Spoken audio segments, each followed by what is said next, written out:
అంతర్రాష్ట్ర నదీ జలాల వివాదాల సవరణ బిల్లు అధ్యక్ష 2019 ఆగస్టు పార్లమెంట్ సమావేశాల్లో ప్రవేశపెట్టిన అంతర్రాష్ట్ర నదీ జలాల వివాదాల సవరణ బిల్లు డ్యామ్ సేఫ్టీ బిల్లు కూడా టీఆర్ఎస్ స్పష్టంగా మద్దతు పలికింది అధ్యక్ష మోడీకి. అదేవిధంగా రాజ్యసభ డిప్యూటీ చైర్మన్ ఎన్నికకు సంబంధించి 2018 ఆగస్టులో రాజ్యసభ డిప్యూటీ చైర్మన్ ఎన్నికల్లో బీజేపీ ఎన్డీఏ అభ్యర్థి అయిన జేడీయూ అభ్యర్థి హరివంశ్ నారాయణ సింగ్కు టీఆర్ఎస్ స్పష్టంగా మద్దతు పలికింది అధ్యక్ష. అదేవిధంగా విపక్షాల ఉమ్మడి అభ్యర్థి కాంగ్రెస్ ఎంపీ హరిప్రసాద్ మీద 20 ఓట్ల తేడాతో వాళ్ళు అంటే ఆ రోజు కంప్లీట్గా ఉమ్మడి ప్రతిపక్షాల అభ్యర్థిని ఓడించడానికి బీజేపీకి మద్దతు పలికి ఆ ఎన్నికల్లో టీఆర్ఎస్ వాళ్ళకు అనుకూలంగా ఉన్న ఒకసారి ఓట్లేసిన రెండోసారి వాళ్ళు ఇదే రాజ్యసభలో మిగతా విషయాలలో గైర్హాజరైంది అధ్యక్ష. అదేవిధంగా సాగు చట్టాలు ఇప్పుడు వారి చట్టాల గురించి ఇక్కడ తీర్మానం అంటుండే అధ్యక్ష. పార్లమెంట్ ప్రొసీడింగ్స్ తీద్దాం అధ్యక్ష.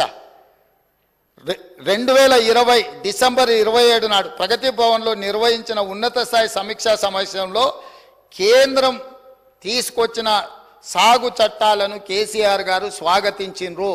మీరు కావాలంటే ఆనాటి పేపర్లను అన్నిటినీ తిరిగేయండి. పంటలు కొనుగోలు చేసేందుకు ఆ రోజు వారు మాట్లాడింది ఏంది అధ్యక్ష, పంటలు కొనుగోలు చేసేందుకు ప్రభుత్వం వ్యాపార సంస్థ కాదు, రైసు మిల్లరో దాల్ మిల్లరో అసలే కాదు, కొనుగోలు అమ్మకాల బాధ్యత ప్రభుత్వ బాధ్యత కాదు. మద్దతు ధరతో కొనుగోలు జరపడం ద్వారా రాష్ట్ర ప్రభుత్వానికి 7,500 కోట్ల రూపాయల నష్టం వచ్చింది. కేంద్ర ప్రభుత్వం తెచ్చిన కొత్త వ్యవసాయ చట్టాలు ఇదే చెబుతున్నాయి. ఈ విధానం ఉత్తమమని చంద్రశేఖరరావు గారు రైతు వ్యతిరేక నల్ల చట్టాలకు మద్దతుగా మాట్లాడిండు. ఆనాటి పేపర్లు తీసి మీరు తిరిగేయండి, వారు ఏ విధంగా మద్దతు పలికినరో మనకు తెలుస్తుంది అధ్యక్ష. ఇవన్నీ కాదు అధ్యక్ష, చివరిగా 2 విషయాలు నేను ప్రస్తావించదలుచుకున్నా అధ్యక్ష.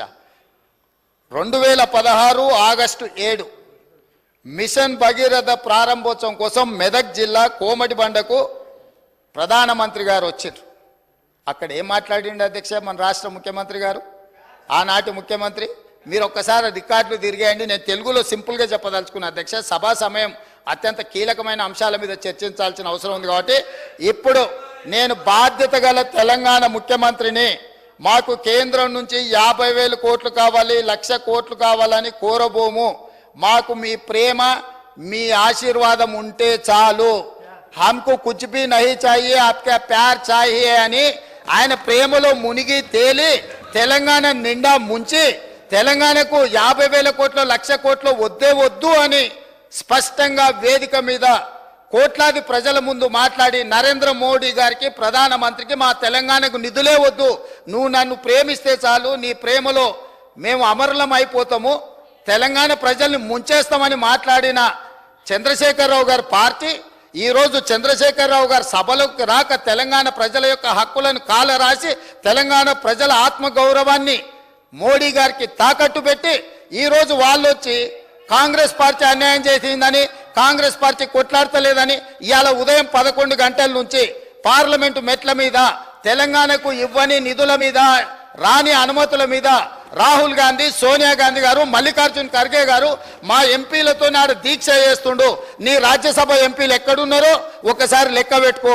విలీనం కోసం ఇల్లు తిరిగి చీకట్ల అందరినీ కలిసి వచ్చి కౌగిలించుకునే ప్రయత్నం చేసి అన్ని వ్యవహారాలు చేసి వచ్చి ఇప్పుడు సభల అసలు విషయం పక్కదారిన పెట్టి రాజకీయ వివాదాస్పద అంశాల మీద చర్చకు చేసి అదానీలతో అంబానీలతో చీకట్ల కుంభుక్కయ్యే అలవాటు మాకు లేదు.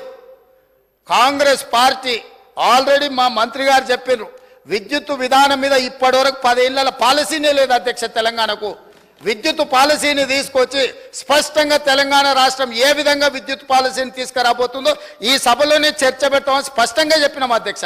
ఒక సంస్థను ప్రైవేటైజ్ చేయాలంటే దానికి నోటిఫికేషన్ ఇవ్వకుండా పబ్లిక్లో చర్చ చేయకుండా ప్రభుత్వం అధికారికంగా నిర్ణయాలు తీసుకోకుండా జరుగుద్ది అధ్యక్ష. గాలివాటం వార్తలని పట్టుకొచ్చి ఇక్కడ మాట్లాడి గాలి మాటలు మాట్లాడడానికి అధ్యక్ష ఈ సభ పెట్టుకున్నది. మీరు వారికి అనుమతి ఇచ్చింది ఇట్లాంటి మాటలు మాట్లాడడానిక? కాబట్టి ఒకరోజు మీరు మేము ఎవరము ఏ అంశాల మీద 18 సార్లు మేము తిరిగి ఇవాళ వారు మేము మిగులు రాష్ట్రంగా 14,000 కోట్ల రూపాయల మిగులు రాష్ట్రాన్ని మీకు అప్పచెప్పినాం. ఆనాడు సంవత్సరానికి 6,500 కోట్ల రూపాయలు అప్పు చెల్లించే పరిస్థితి ఉన్నది. సరిగ్గా 10 సంవత్సరాలు తిరిగే వరకు 7 లక్షల కోట్ల రూపాయలు అప్పులు చేసి ప్రతి నెల 6,500 కోట్ల రూపాయలు, దాదాపుగా 70,000 కోట్ల రూపాయలు మీరు చేసిన అప్పులకు మిత్తిలు కట్టి ఈరోజు నడుము వంగిపోయే పరిస్థితుల్లో రాష్ట్రం ఉంటే ఆ నిజాలు చెప్పొద్దంట. లోపల క్యాన్సర్ ఉండాలి, ఎయిడ్స్ ఉండాలి, కానీ నేను మంచిగా ఉన్నా, ఎర్రగా బుర్రగా ఉన్నా, నాకు పిల్లని అండి పెళ్లి చేసుకుంటా అని అబద్ధాలు చెప్పి ముంచాలని చెప్పి వారు సూచన చేస్తున్నారు. అధ్యక్ష, రాష్ట్రం దివాలా తీసింది. దివాలా తీయడానికి వాళ్ళ అసమర్థవంతమైన 10 సంవత్సరాల పరిపాలన, విద్యుత్ శాఖ దివాలా తీసింది. 88,000 కోట్ల రూపాయల అప్పులే కాకుండా సింగరేణికి బకాయిలు వాళ్ళు అట్లనే పెట్టిండ్రు. ప్రైవేట్ కంపెనీలల్లా ఎక్కడ తెచ్చిన అప్పులు అక్కడనే ఉన్నాయి. ఇరిగేషన్లో కాళేశ్వరం కట్టిన వండర్ మేడిగడ్డ కుప్పగూలిపోయింది. ఇవాళ ఆ బ్యాంకులకు తెచ్చిన అప్పులు అట్లనే ఉన్నాయి. కాంట్రాక్టర్లకు పెండింగ్ పెట్టిపోయిన 1,000 కోట్ల రూపాయలు అక్కడనే ఉన్నాయి. అధ్యక్ష, ఇట్లా ప్రతి శాఖలో ఎన్ని అసలు FCIలో 2014-15లో మేము సరఫరా చేసినామన్నారు, ఇప్పటి వరకు వసూలు చేయలే. మా ఉత్తమ్ కుమార్ రెడ్డి గారు కష్టపడి మీరు చేసిన తప్పులను సవరించి ఆ నిధులు రాబట్టడానికి ప్రయత్నం చేస్తుండ్రు. వీళ్ళు ప్రతిసారి వచ్చినప్పుడల్లా GDP గురించి వీటి గురించి మిగతా అన్ని మాట్లాడుతుండే. అధ్యక్ష, నేను తప్పకుండా ఈ బడ్జెట్ సమావేశాలల్లో ఉన్న వివరాలన్నీ తీసుకొచ్చి బయట పెడతా. కాబట్టి నేను వారికి చేసే సూచన ఒక్కటే, మీరు ఏం చేసిండ్రో చూసినాకనే ప్రజలు ఒక తీర్పు ఇచ్చిండ్రు. ఆ తీర్పు ద్వారైనా మీకు జ్ఞానోదయం కలుగుద్దని ప్రజలు భావించరు.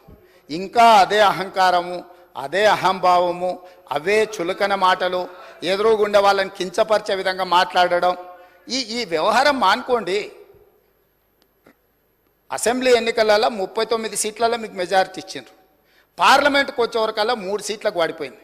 ఇప్పటి వరకు ఊకదంపుడు ఉపన్యాసాలు మాట్లాడిన ఆయన శాసనసభలో కూడా ఆయనకు మెజారిటీ రాలే. అధ్యక్ష, ఆ ఓట్లు ఎక్కడ బదిలీ అయినాయని నేను అడుగుతున్నా. అసెంబ్లీలో డిసెంబర్లో 39 సీట్ల మెజారిటీ వస్తే పార్లమెంటుకు వచ్చేవరకల్లా 39 శాసనసభలలో 3 మిగిలినాయి. అధ్యక్ష, 3 దుబ్బాక ఉంది. ఆ పక్కలో కూర్చున్న మిత్రుడు ఏదో కష్టపడి ఓట్లే ఇచ్చినట్టున్నాడు. ఇవాళ సిరిసిల్లలో కూడా మెజారిటీ కోల్పోయింది. మాట్లాడే ముందు ఆ లెక్కలు చూసుకోవాలి. ఇవాళ మేము 8, మాకు 2014లో 2 సీట్లు వచ్చినాయి, 2013లో 3 సీట్లు వచ్చినాయి, 2019లో మాకు 8 సీట్లు వచ్చినాయి. అధ్యక్ష, అంటే ప్రజలలో ఉండి మేము పనిచేయడంతో వరుసగా మేము నెంబర్ పెంచుకుంటూ వచ్చినాం. అధ్యక్ష, మీకు మొదటిసారి 12 వచ్చినాయి, రెండోసారి 9 వచ్చినాయి, మూడోసారి గుండు 0 వచ్చింది.